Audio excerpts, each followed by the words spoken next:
Oh, hi. Um, I'm just reading Uncle Tom's Cabin. You know, Uncle Tom's Cabin was named the second best-selling book of the 19th century. Following the Bible, of course.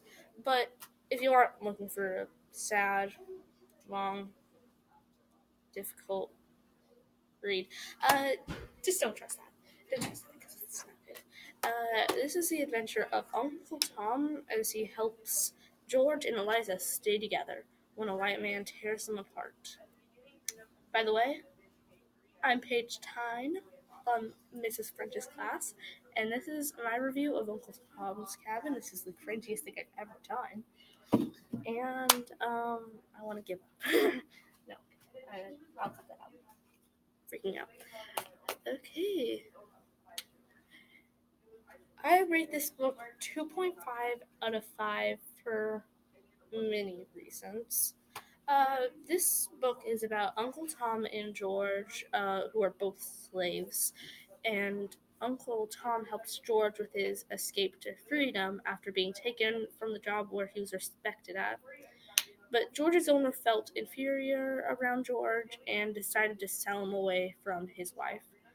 This book was very sad, thus losing 1 point. This book was very long, thus losing half a point. And I could barely understand the word they were saying. That loses a point. So, if you're looking for it wasn't a very good book overall, but I would still recommend it to people who like a difficult book. It is also an amazing book historically. It was one of those things that laid the path for the Civil War, so if you would like to know about that part of history, it's a good book. I'm reading this on my Kindle, so it's a physical book. I just don't have a physical book. Throughout throughout the story, we see people's treatment of Black people change as Tom teaches them to treat them differently. Characters begin understanding of other characters change, and it changes them forever. This truly teaches the cruelty of slavery using religion as a foothold.